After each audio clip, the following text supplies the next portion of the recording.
spend a lot of time alone. I used to, I'm a very social person. I used to think that I was a hermit of a sort. And then I realized what a hermit was. And I didn't like that idea. I'm a very social person. I like to talk a lot. I'm sure it's evident in the videos that I make. I have a lot to say as well. I think deeply about many things. But the alone time that I spent where I used to think I was a hermit until I figured out what it was, and I was like, no, I'm not a hermit. The alone time, I learned a lot about myself. I learned a lot about my desires and what I actually want, and the levels of accountability that I'm holding myself to, right? Where I realized the time that I was spending wasn't being spent wisely. And as I talked about in one of the shorts I had made, that the temptation for the less than good things, when I gave into those temptations, it brought about a level of shame.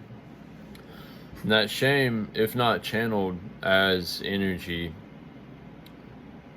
or if the shame isn't channeled as a motivator to change, then it becomes a redundant loop of doing the same things over and over. Like, I knew the things that I was doing I shouldn't be doing, right? Whatever that may be. I learned from that, but I had to learn from that. I had to channel that lesson, right? Where if that time spent seeking the self-indulgent pleasures, and cause I used to say a lot of the time, I just want to be left alone. I was very annoyed by other people. There were people I would keep around, people I would be around, but a lot of it was just me wanting to indulge in myself. So I just want to be left alone. I would do the things that needed to be done, and just leave me alone. Just stop fucking with me. I want the peace and quiet. Just fucking leave me alone, right? And I got that very frequently because I wanted it, and I would force it because I didn't want to be around other people. That way I could indulge in my own pleasures. And then I would be around the people that I wanted to share those pleasures with, right? And so the temptation was the self-indulgent pleasures. And knowing that they were taking me nowhere created a level of shame and embarrassment. But I was getting what I wanted. And I truly desired the things that I was getting.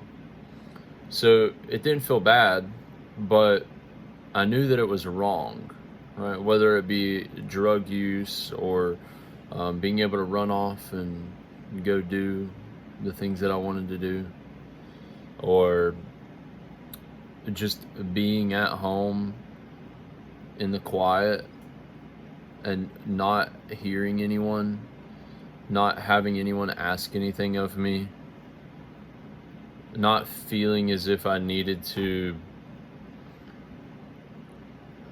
almost put on an act for someone, right? Because there was no one around and I could just be myself. I could just be, and there was no like external stimuli to force me into this thing that I didn't want, because I truly desired to just be left the fuck alone. I did not want to be bothered. I wanted to be left alone. And I think that was motivated through the self-indulgent pleasures. And it, like I said, it created a sense of shame because I knew that it was getting me nowhere. And I think about how we will we'll wake up in the morning. It's just coming to me because I'm thinking about this in real time. I'm just recording it. I just started out, and this is the way I record my videos, and that's why I have a lot of pauses and stops and so on, because I have to think about it in real time. I'm not working with a script. I did one video where I had like some notes, but the thought that I was getting at was I think about how we will wake up in the morning, or not we, many people will wake up in the morning and immediately grab their phone and they'll get to the social media or get to the TikTok or the YouTube or whatever it is and just start consuming immediately. And then they're influenced. There's this dopamine train that you get from it. And it kind of like sets you off in the day. Because that's what they want to do. That's what they desire to do. Because it makes them feel good. And for me, it was like waking up and immediately rolling a blunt. Or waking up and turning on the video game. Or waking up and talking about how crazy what we did last night was with the people that I did it with. And or waking up and apologizing because maybe I had acted like a fool, right? But it's just the way it goes, right? Well, with that,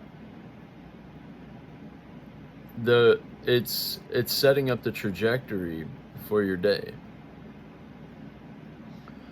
It's reinforcing habits because you're getting what you want. You say, you're getting a feeling from it, and that feeling feels good because you're getting the dopamine and the pleasure from it, the self-indulgent pleasure. And while you may be getting what you want, it's not good for you. Just as I did. I knew that I wasn't supposed to be spending the earlier years of my 20s just smoking every day and thinking it was going to get me somewhere. I stumbled into a position where I could do that. And I realized very early on that it wasn't getting me anywhere, and it wasn't really bringing about happiness, but it was what I wanted, and in the moment it made me happy because of the dopamine and the release. The lighting changed because I have revolving backgrounds on my monitors. But I like this lighting better. We should have it for about 10 minutes. So, in that, you're getting what you want, but it's not taking you anywhere. So, the alone time, like actually being alone, I realized that a long time ago, but the dopamine train kind of kept me locked in, just kept abusing because it felt good and it was what I desired. But deep down, that's not what I desired. I knew I desired more for myself, more for the world around me. And kind of like we was talking about yesterday, reprogramming the code, getting rid of that ghost in the machine. It motivated me, but there's like a weird transition period where it doesn't feel motivating. You just there's like this weird lack, like you're missing something. You kind of like go through withdrawal because your normal day, like you weren't able to rely upon those same things. So it's kind of like what's the best way to put it? Like if an obese person starts working out, then they don't see results immediately. They don't feel good about their physique still, even though they're putting in the work. So they're not getting the dopamine from their old eating habits. They can't indulge in the pleasure of just being lazy and consuming food and sitting on the sofa and doing whatever they want. But they're like in that transition period where they are becoming. And I think that's the most important time. And I think that's really what sets you apart from other people, is if you can make it through the period of lack and transition. Because you're lacking the dopamine of the previous pleasures, but you're working towards a larger goal. And so it doesn't feel good even though you're doing the good thing. You are building the dream. And that can become demotivating because you kind of like lose sight of the end goal because you're not seeing the results that you want, right? Like, and another way, starting a business, you want to be self-fulfilled in that business, and most people, they say, I want to be rich. I want to be rich. You start the business and you're bringing in $1,000 a week, $4,000 a month, and you have operating costs and so on and so on, and you end up netting like $1,800 a month. That does not feel good. It doesn't feel good. But that is the period of lack and transition. That is the work, is getting through that, right? I think that's right. And it's necessary. You have to be able to weather that. It's not a storm, it's a path. But you have to be able to weather the hardship of the path to get to the end goal. Like I said, that is what sets you apart from other people, the people that aren't doing that. If you can make it through that, you think, oh, I'm not doing well, I'm not strong, but like in actuality, you are the strongest person because you are getting through that period. And with your consistency and discipline and not losing sight of the end goal, you make it through and you're stronger for it. And that's fucking cool, man. That shit's cool as fuck, right? Well, I'm not asking, I'm telling you, right? It's fucking cool. If you can do that, you can do anything. It's just making it through that period. And you're not alone in that. You do feel alone because like the world around you is still, the basis of the world around you is still the old, right? Like kind of like with recovery, like drug recovery or like rehabilitation from drug use. It's not about just quitting the drug. It's about like changing the world around you.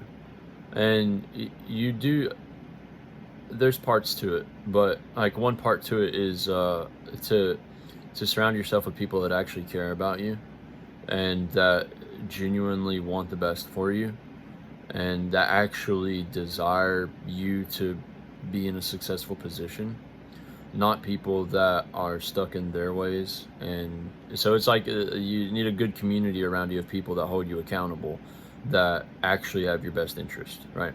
But also, you can't continue working at the same job where you started using the drugs. You can't continue talking to the people that you were using the drugs with. You can't motivate them. They're not going to do the work with you. They don't want to do it. So you kind of got to set the example and step away from it. It's just not fucking possible. You can't stay the same and go through rehabilitation at the same time. You're not going to get better. You have to change your habits. You have to start doing new things. Like your whole world has to change. And that is the lack in transition period, is everything fucking changes. But if you get through that, you're the strong motherfucker. You're the one that did it. That's fucking sick. There's so much opportunity out there, but instead you just me, everybody continues to doing the same fucking thing, getting the same results, thinking, oh, it's gonna change. It's not gonna change. It's not happening. It's not going to.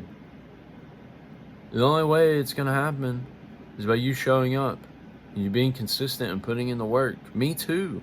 It's not just you, it's me, everybody, all of us. We have to. There's only one way.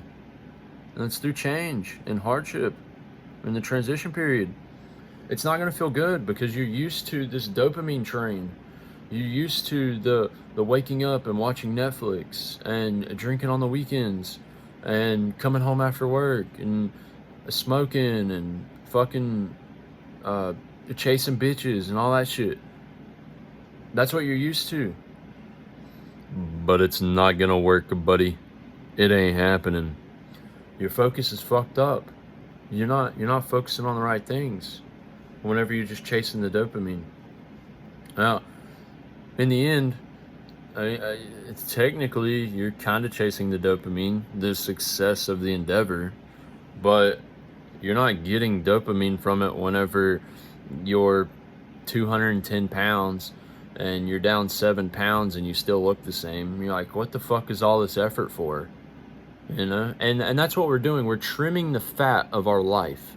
That's what it is. We're trimming the fat off of our life. There's a lot of fat out there. You got a lot of it on you.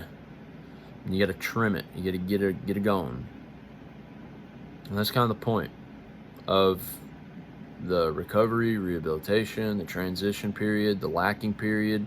The fat feels good. You know, there's comfort in the fat. It's not going to help. It's not doing anything for you. It hasn't done anything for you this whole time.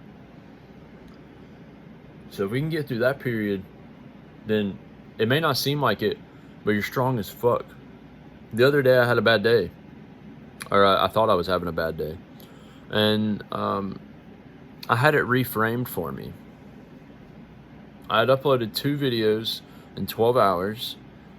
I completed an MMA training session. I completed an 8-hour work period. I got a full night's rest. I hit my protein goals. That's a successful day. But for some reason I was like, oh, I'm having a bad day. I'm in a mood. I'm in a mood. It was just my framing. That's all it was. It was just the way I was looking at it. It's like, oh, I'm not having a good day. No, it was just my mind was in the wrong spot. The framing of my day. Because I wasn't happy all day. It was a bad day. No, I was just being a fucking bitch. That's all it was. Right? I mean, tell me I'm wrong. That's a good day. I got a lot of shit done. It's a good thing. So, I think what I'm getting at is you're going to get through a period and you're not going to get the results that you want, and it's going to feel like shit. But you're doing the work. You are making the changes. You're on the path. You're showing up. And you're proving to yourself and everyone around you that you are strong, that you are capable.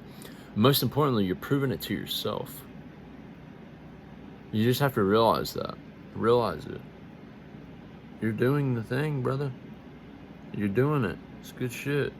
Good fucking job. You may not have the results that you want today, but give it 5 months. Give it 10 months. You gave the last 2 years to whatever the fuck it was you were doing. What's the next 5 months matter? And if it don't work and you're a bitch, go back to it. Just go back and do the thing that you were doing. See how happy you are then. I bet you won't be.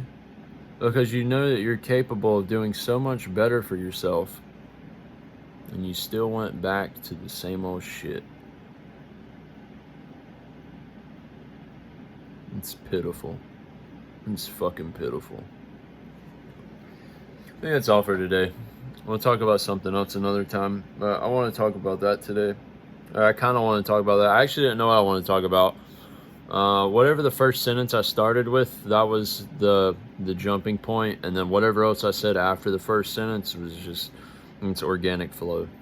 We figure it out as we go, just like life. We figure it out as we go. So I hope y'all have a good rest of the night.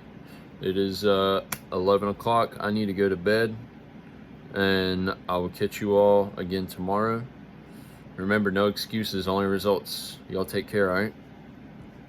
Good shit. Keep up the fucking good work. Don't be a dickhead.